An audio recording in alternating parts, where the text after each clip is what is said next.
Hai Sobat Online, ketemu lagi barengan kita di Numpang Online. Di sesi kali ini kita punya pembahasan yang menarik seputaran dengan kematian. Wah, kalau ngomongin kematian nih ya, salah satu fenomenal yang gak akan pernah bisa dihindari. Dan setiap yang bernyawa pasti bakal merasakan kematian. Gak peduli itu kapan, siapa, dan juga gimana prosesnya.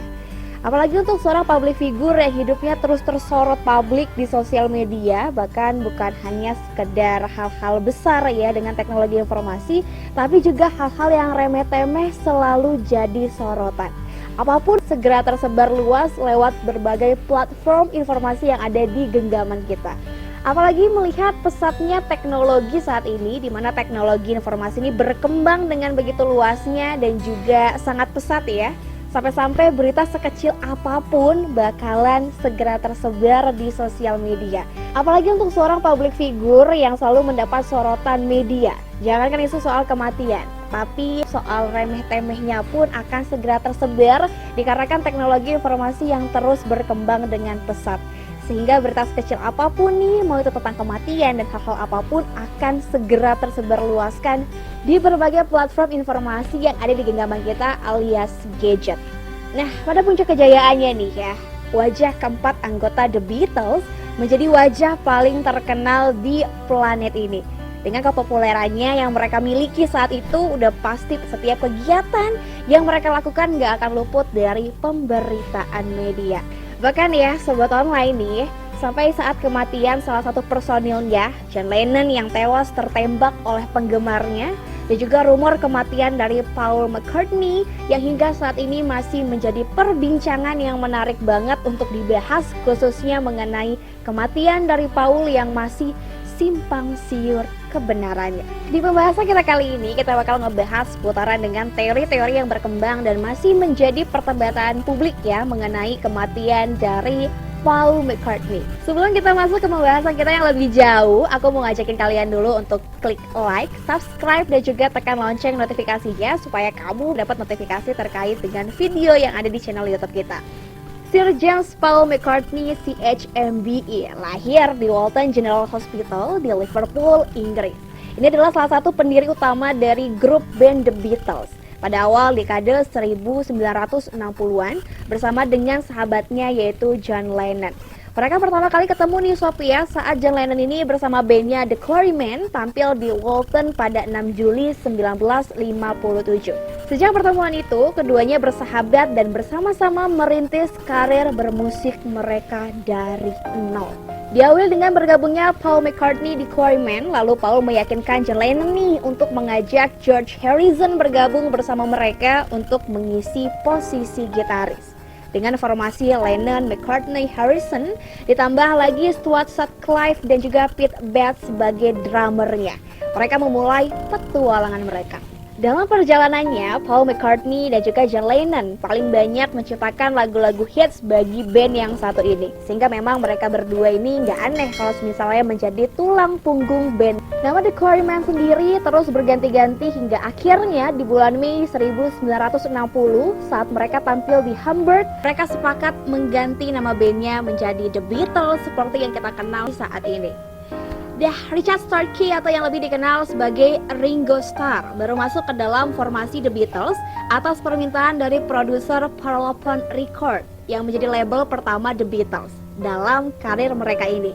Ternyata permintaan ini disebabkan ya pihak label ini merasa drummer mereka saat itu, Pete Best, kurang berkompeten. Ada beberapa teori liar yang beredar seputaran dengan kematian dari sosok populer Paul McCartney ini. Teori-teori ini ya Sophia terasa masuk akal kalau misalnya kita tuh lihat dari sisi bisnis, di mana kematian dari public figure yang tengah dalam masa kejayaannya ternyata berdampak langsung pada keuntungan dari lingkaran si public figure. Seperti contohnya nih pihak label yang menaungi mereka sengaja menyembunyikan fakta tersebut demi keuntungan mereka sendiri. Contohnya seperti apa sih teori-teorinya? Yang pertama, teori yang menyatakan bahwa Paul McCartney sebenarnya telah wafat akibat kecelakaan yang mengakibatkan dirinya meninggal dunia di kota London dan secara rahasia digantikan oleh orang yang terlihat mirip dengannya. Hal ini didasarkan petunjuk yang ditemukan pada lirik di beberapa lagu The Beatles dan juga cover yang ada di albumnya. Dimana sejauh ini yang kita tahu nih Sob ya, salah satu personil tersisa dari supergroup yang satu ini masih hidup dan masih sering tampil di hadapan publik. Untuk itu, marilah kita lihat kronologi penyebab teori konspirasi ini di publik pada saat itu. Jadi Sob, semuanya itu bermula dari sebuah rumor yang menyatakan bahwa Paul McCartney telah tewas pada sebuah kecelakaan mobil di London pada 7 Januari 1967 yang ternyata melibatkan mobil pribadi miliknya. Pada 17 September 1969, Tim Harper, seorang editor di Drug Times Delphic, sebuah koran mahasiswa dari Drug University di Des Moines, Amerika Serikat, mempublikasikan artikel berjudul Is the Beatles Paul McCartney Dead? Apakah Paul McCartney meninggal?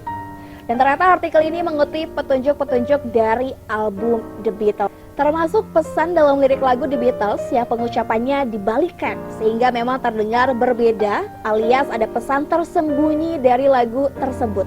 Dan Harper ini kemudian gitu ya mengatakan kalau misalnya artikelnya menjadi diskusi para mahasiswa baru yang ada di sana. At the last time, rumor ini makin berkembang setelah ada sebuah program radio di stasiun radio Detroit.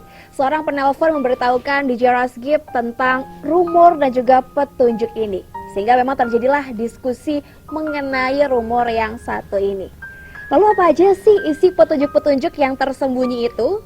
Yang pertama, petunjuk yang diyakini memperkuat dugaan ini adalah mengenai pesan yang tersimpan dalam lirik lagu. Ada beberapa pengakuan dari sejumlah orang yang mendengar kata Turn Me On Dead Man saat lagu Revolution 9 dari White Album diputar terbalik. Kamu penasaran? Yuk kita dengerin bareng-bareng.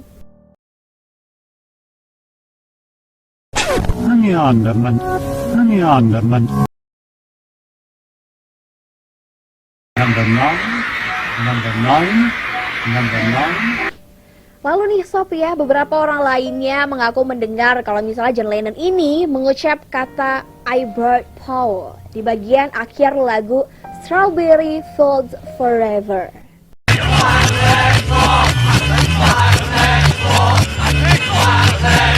Ternyata Lennon ini belakangan menjelaskan kalau misalnya kata yang diucapnya sejatinya adalah cranberry sauce. Nah, next nih Sophie ya, kalau misalnya kita dengerin lagu Hey Jude, nih ya, kalau misalnya kita cermatin baik-baik, ternyata di lagu ini tuh terdengar banget liriknya berisi kata Yes, Jet, or Do You Figure, dan kata I Am a Pony.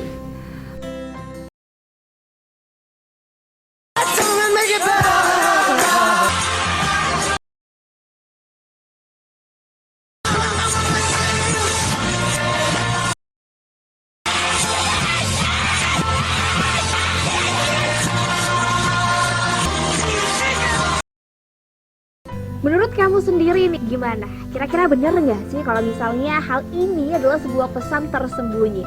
Kemudian nih ya, kita lanjut lagi kalau misalnya wajah Paul McCartney ini disebut terlihat berbeda kalau misalnya dibandingkan sebelum dan juga sesudah kecelakaan.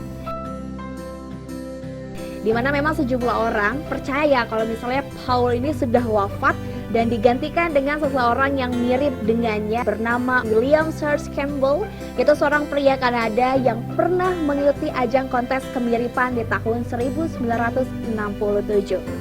Hal ini juga telah diperkuat lagi nih oleh sejumlah fakta di tahun yang sama di tahun 1967 sampai dengan 1969, The Beatles sempat vakum. Bahkan di akhir Septembernya nih 1969, The Beatles ini membubarkan diri usai merilis album Abbey Road. Paul yang terisolasi dari teman-temannya ya karena berbeda pandangan dengan manajer bisnis Alan Craig ya, dan merasa putus asa karena John Lennon ini mengundurkan diri secara pribadi, ternyata membuat Paul pergi menjauh dari hiruk-pikuk kota ke daerah peternakan di Campbelltown, Skotlandia bersama dengan keluarganya. Nah, saat vakum lama inilah yang membuat semua teori-teori ini dirasa mungkin terjadi. Bisa aja ya, saat vakum ini digunakan untuk merekrut Campbell untuk menggantikan posisi dari Paul yang tewas dalam insiden kecelakaan ini. Mereka menyebut kalau Campbell ini mungkin telah melakukan operasi plastik untuk membuat dia semakin mirip dengan Paul. Hal ini juga diperkuat nih ya dengan adanya luka di bibir Paul yang mungkin terjadi saat operasi sedang berlangsung. Dan kecelakaan itu bisa dijadikan dalih dari mana luka itu didapatkan oleh Paul McCartney. Soal kemirapan ini sob, mungkin masih bisa dibantah ya. Karena sekalipun mereka berdua ini bisa dibuat mirip secara fisik melalui operasi plastik, tapi ternyata suara dan juga aksen Inggris dari Paul dan juga sisi musikalitasnya nggak mungkin bisa ditransfer dari Paul ke Campbell begitu aja. Ada juga nih yang ngaku kalau misalnya menemukan pertanda kematian Paul di sampul album Abbey Road yang konon bermakna sebuah simbol kematian. John Lennon yang berpakaian putih dalam cover album ini dianggap mewakili sosok surgawi. Sedangkan ada Ringo Starr yang berpakaian hitam dianggap menyimbolkan sosok pengurus jenazah. Dan George Harrison yang mengenakan denim konon mewakili sosok penggali kuburnya. Sementara McCartney yang bertelanjang kaki, menutup mata, dan langkahnya tak sama dengan yang lain, ini adalah mayatnya. Lalu sebuah mobil di latar belakang cover album ini yang plat mobilnya terbaca 28 if. Diartikan bahwa Paul berusia 28 tahun jika ia masih hidup. Dan makin menguatkan keyakinan sebagian orang mengenai teori konspirasi ini. Pada 22 Oktober 1969, McCartney ini akhirnya memberikan pernyataan dan juga bantahan mengenai rumor-rumor yang sudah beredar luas dari rumahnya yang ada di Skotlandia. Dia bilang kalau misalnya rumor kematiannya ini telah dibesar-besarkan. Mengutip kata-kata Mark Twain, namun pernyataan tersebut tak lantas menghentikan kabar bohong yang terlanjur menyebar luas ini. 2 hari kemudian, McCartney ini setuju untuk diwawancarai oleh wartawan dari BBC, yaitu Chris Drake di rumahnya di Hyde Park Farm, Campbelltown, Skotlandia. Dalam wawancara itu, McCartney ini menjelaskan kalau misalnya sejak ia menikah dan juga menjadi ayah, ia mengaku menarik diri dari sorotan publik. Sang pemain bass dan juga istrinya, Linda Eastman, ingin menjalani hidup yang lebih tenang lagi. Seperti yang dikutip oleh situs Today I Found Out, McCartney ini menyatakan kalau kesimpulan yang kalian ambil bahwa ia telah mati itu jelas salah karena ia masih hidup dan tinggal di Skotlandia. Bahkan dia juga menambahkan nih kalau misalnya Beatles ini nggak punya proyek dalam waktu dekat dan mungkin dia tak akan kembali ke London hingga 1970. Sekedar info nih sob ya, kalau ngomongin tahun 1970-an, ternyata fenomena ini bahkan pernah menjadi subjek analisis dalam bidang ilmu sosiologi, psikologi, dan juga komunikasi. Bahkan majalah Time ini memasukkan konspirasi Paul is Dead sebagai konspirasi abadi yang ada di dunia. Paul sendiri membuat isu ini menjadi bahan bercandaan dengan merilis album konsernya yang berjudul Paul is Live dengan latar album yang menjadi petunjuk isu kematiannya dalam album Abbey Road. Oke, sobat teman ya, itu dia tadi segala hal mengenai teori kematian dari Paul McCartney yang hingga saat ini masih tetap menjadi misteri. Mungkin kebenarannya tak akan pernah diungkap, tapi siapa yang tahu soal apa yang terjadi di masa depan. Kita cukupkan sampai di sini dulu pembahasan kita kali ini. Apabila kamu ada saran atau juga masukan soal tema-tema yang bakal kita angkat di episode berikutnya, gampang banget caranya, kamu bisa tuliskan langsung di kolom komentar yang ada di bawah ini. Sampai jumpa di next video ya sob. See you.